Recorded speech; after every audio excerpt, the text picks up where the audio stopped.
नमस्कार साथियों, चैनल पर आप सभी का स्वागत है। देखते हैं आजकल इतिहास जानने के स्रोतों के अंतर्गत आप विदेशी यात्रियों एवं लेखकों का विवरण देख रहे थे। तो इसके संबंध में बताया था कि साहित्यिक स्रोत के विषय में बताया था और विदेशी लेखकों या यात्रियों के विवरण के संबंध में बताया था। आज जो महत्वपूर्ण स्रोत है वह है पुरातत्व, है ना। तो पुरातात्विक साक्ष्य के आधार पे भी प्राचीन इतिहास को जाना जा सकता है, ठीक है ना। पुरातत्व के अंतर्गत मुख्य रूप से क्या क्या आते हैं? अभिलेख आता है, सिक्के आते हैं, स्मारक आता है, भवन आता है, मूर्तियाँ आती हैं, चित्रकला आदि। इस प्रकार सब कुछ जो है पुरातत्व के अंतर्गत शामिल किया गया है। इसके जो पुरातात्विक साक्ष्य हैं इतिहास जानने के, ये सबसे विश्वसनीय साक्ष्य माने जाते हैं और विभिन्न शासकों के द्वारा अभिलेख, सिक्के, स्मारक, भवन, मूर्तियाँ, चित्रकला पे जो साक्ष्य उकेरे गए हैं उससे तत्कालीन समय की सामाजिक, धार्मिक, राजनीतिक और आर्थिक व्यवस्था का आकलन किया जा सकता है। अभिलेख देखते हैं जो सबसे इम्पोर्टेंट है। अभिलेख यह मुख्य रूप से जो अभिलेख खुदे हुए होते थे जिस पे उत्कीर्ण कराया जाता था। तो अभिलेख कहाँ कहाँ उत्कीर्ण कराए जाते थे? स्तंभों पे, शिलाओं पे, ताम्रपत्रों, मुद्राओं, पात्रों, मूर्तियों, गुहाओं पर यह अभिलेख उत्कीर्ण कराए जाते थे, ठीक है ना। ये कह रहा है कि विभिन्न जो यह स्तंभ, शिलालेख, ताम्रपत्र, मुद्राएं या पात्र हैं या मूर्तियां हैं, गुहाएं हैं, इस पे जो अभिलेख खुदाए जाते थे या उत्कीर्ण कराए जाते थे। सबसे प्राचीनतम जो अभिलेख मिलता है, यानी कि प्राचीन भारत के इतिहास में सबसे प्राचीनतम जो अभिलेख मिलता है वह मध्य एशिया का है, जिसका नाम है बोगजकोई अभिलेख, है ना। यह जो मध्य एशिया का बोगजकोई अभिलेख है, यह मुख्य रूप से 1400 ईसा पूर्व में इसे प्राप्त किया गया था, है ना। 1400 ईसा पूर्व में यह बोगजकोई अभिलेख जो है यह सबसे प्राचीनतम अभिलेख भारतीय इतिहास में माना जाता है, ठीक है ना। इसमें अनेक वैदिक देवताओं का उल्लेख है। बहुत ही इम्पोर्टेंट है, ये बराबर कंपटीशन में बना रहता है।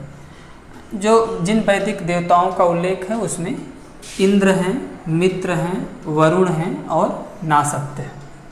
यह जो है यानी कि 4 वैदिक देवताओं का उल्लेख कहाँ से मिलता है? बोगजकोई अभिलेख से प्राप्त होता है, ठीक है ना, जो मध्य एशिया का। यह है बराबर कंपटीशन में प्रश्न पूछता है कि कौन से वैदिक देवता को शामिल किया गया है, कौन सा नहीं शामिल किया गया। जहाँ 3 बातें 4 बातें होती हैं वहाँ प्रश्न अधिक बनता है, ठीक है ना। आगे देखते हैं।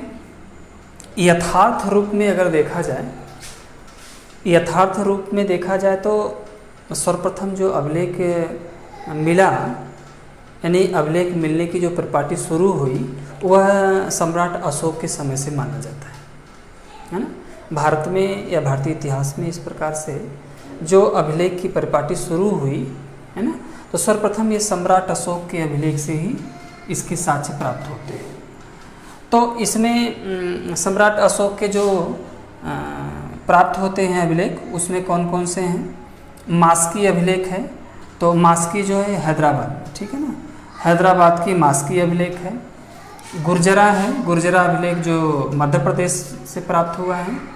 और पानगुंडैया अभिलेख जो है यह मध्य प्रदेश से प्राप्त हुआ है। और इन अभिलेखों में अशोक का नाम प्राप्त होता है ना। यानी कि मास्की अभिलेख में, गुर्जरा अभिलेख में, पानगुंडैया अभिलेख में, इसमें अशोक का नाम मिलता है, व्यक्तिगत नाम मिलता है। और इसी अभिलेख में अशोक को कहा गया है प्रियदर्शी, है ना। प्रियदर्शी। प्रियदर्शी का तात्पर्य होता है कि देवताओं का प्रिय, है ना, यानी कि अशोक का उपनाम प्रियदर्शी रखा गया है इन्हीं अभिलेखों में, यानी कि मास्की, गुर्जरा और पानगुंडैया में। तो उसमें प्रियदर्शी अशोक का दूसरा नाम रखा गया है, यानी कि देवताओं का प्रिय है। और साथ ही साथ अशोक के नाम का उल्लेख इन अभिलेखों से प्राप्त होता है, ये भी बहुत ही इम्पोर्टेंट है। आगे की तरफ देखते हैं। अशोक के अन्य जो अभिलेख प्राप्त किए गए हैं, तो अशोक के जो अभिलेख प्राप्त हुए हैं, है ना, यह 3 लिपियों में इसका उल्लेख मिलता है। तो पहला है ब्राह्मणी लिपि, दूसरा है खरोष्टी लिपि और आरमाइक लिपि, है ना। ब्राह्मी लिपि, खरोष्टी लिपि और आरमाइक लिपि। इसमें जो ब्राह्मी लिपि है, यह ब्राह्मी लिपि बाएं से दाएं की तरफ लिखी जाती है, खरोष्टी लिपि जो है दाएं से बाएं की तरफ लिखी जाती है। एक को जानेंगे तो दूसरा उसका उल्टा कर दीजिएगा, यानी कि ब्राह्मी लिपि जानेंगे बाएं से दाएं हैं तो खरोष्टी दाएं से बाएं हैं। इसका उल्लेख जो है इन लिपियों का इस तरह से किया गया है। आगे की तरफ देखते हैं। अशोक के बाद के जो अभिलेख प्राप्त हुए हैं, सम्राट अशोक के बाद के जो अभिलेख प्राप्त हुए हैं, उनमें कौन कौन से हैं? देखिए, खारबेल का हाथी गुफा अभिलेख बहुत ही इम्पोर्टेंट है। खारबेल का हाथी गुफा अभिलेख और रुद्रदामन का जूनागढ़ अभिलेख बहुत ही इम्पोर्टेंट है, रुद्रजामन का जूनागढ़ अभिलेख। अगला है सातवाहन का नासिक अभिलेख, है ना, सातवाहन का नासिक अभिलेख। अगला है समुद्रगुप्त का प्रयाग प्रशस्ति अभिलेख, है ना, तो प्रयाग प्रशस्ति अभिलेख। अब आप मेरी वीडियो आप ध्यान से सुनते हैं कि नहीं, पढ़ते हैं कि नहीं, अब आप कमेंट बॉक्स में लिख के भेजिएगा मुझको कि समुद्रगुप्त का जो प्रयाग प्रशस्ति अभिलेख है इसको किसने लिखा था, ठीक है ना, ज़रूर बताइएगा। ये मुझे पता भी चलेगा कि आप मेरी वीडियो पूरी देखते हैं कि नहीं देखते हैं। अगला देखते हैं यशोवर्मन का मंदसौर अभिलेख, ये भी इम्पोर्टेंट है, यशोवर्मन का मंदसौर अभिलेख। आगे है पुलकेशिन द्वितीय का एहोल अभिलेख, पुलकेशिन द्वितीय का एहोल अभिलेख। भोज का जो है राजा भोज का ग्वालियर अभिलेख, है ना, और विजय सेन का देवपाड़ा अभिलेख, है ना। उसके बाद जो है यमन राजा हेलियोडोरस का बेसनगर या विदिशा का गरुण स्तंभ लेख, बहुत इम्पोर्टेंट है ना, यानी कि यमन राजदूत हेलियोडोरस का बेसनगर या विदिशा का जो गरुड़ स्तंभ है, मुख्य रूप से इससे क्या जानकारी प्राप्त होती है? भारत में भागवत धर्म का विकास की पहली जानकारी आपको इसी गरुड़ स्तंभ से प्राप्त होती है, जो किसका है? हेलियोडोरस का है। यानी कि विदिशा का जो गरुड़ स्तंभ है, इससे भारत में, या यूँ कहें कि भागवत धर्म का विकास कैसे भारत में हुआ, इसकी जानकारी आपको गरुड़ स्तंभ से ही प्राप्त होती है।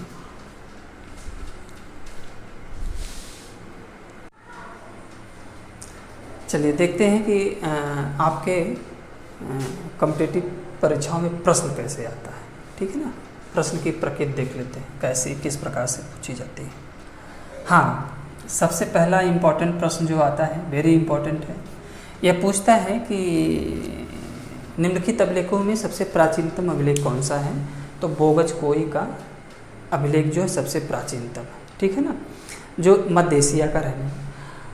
और इसके साथ साथ पूछता है कि बोगज कोई अभिलेख में किस देवता का उल्लेख नहीं किया गया है।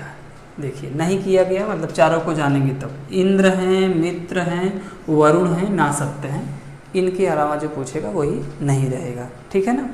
तो यह प्रश्न बहुत इंपॉर्टेंट है, बराबर कंपटीशन में आया है। चलिए आगे देखते हैं। यह पूछता है कि ये अशोक के व्यक्तिगत नाम का उल्लेख जो है उसके किस अभिलेख में मिलता है? तो मास्की में, गुर्जरा में और पानगुंडैया में, ठीक है ना। फिर ये पूछता है निम्नलिखित में से किस अभिलेख में अशोक को प्रियदर्शी कहा गया है या देवताओं का प्रिय कहा गया है? तो मास्की में कहा गया, गुर्जरा में कहा गया, पानगुंडैया में कहा गया। ये भी बहुत इंपॉर्टेंट है, प्रश्न आता है बराबर।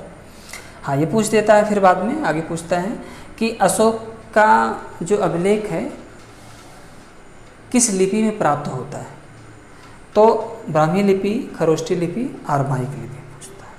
एक छोटा सा प्रश्न आ जाता है छोटे से परीक्षाओं में कि जो अशोक का ब्राह्मी लिपि है यह किस तरफ से किस तरफ लिखी जाती है ना, तो बाएं से दाएं तरफ लिखी जाती है, खरोष्ठी दाएं से बाएं की तरफ लिखी जाती है। और उसके बाद जो है कुछ प्रश्न आते हैं सुम्मिलित करने के लिए, जिन्होंने अभिलेख उत्कीर्ण कराया, जिसका अभिलेख है उस शासक का नाम और सामने उसका अभिलेख, तो उसको आपको मैच कराना होता है। तो ये इसके लिए बहुत इंपॉर्टेंट, जैसे खारवेल का हाथी गुफा अभिलेख, तो खारवेल दे देगा, इधर हाथी गुफा अभिलेख दे देगा, इधर रुद्रदामन देगा तो इधर जूनागढ़ दे देगा।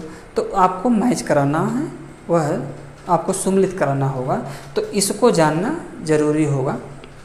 साथ ही साथ है जो सबसे और इम्पोर्टेंट प्रश्न आता है, यह जो यवन राजदूत हेलियोडोरस का बेस नगर यानी विदिशा का जो गरुड़ स्तंभ है, यह बहुत पूछता है, ठीक है ना। सबसे पहले भागवत धर्म के विकास के संबंध में, भारत में भागवत धर्म का प्रारंभ और विकास कैसे हुआ, इसका सबसे पहले उल्लेख जो है यह गरुड़ स्तंभ लेख से मिलता है, जो किसका है, हेलियोडोरस का है। तो यह प्रश्न की प्रकृति इस प्रकार से, मुझे विश्वास है वीडियो आपको ज़रूर अच्छी लगी होगी। बहुत बहुत धन्यवाद, बहुत बहुत शुभकामनाएं।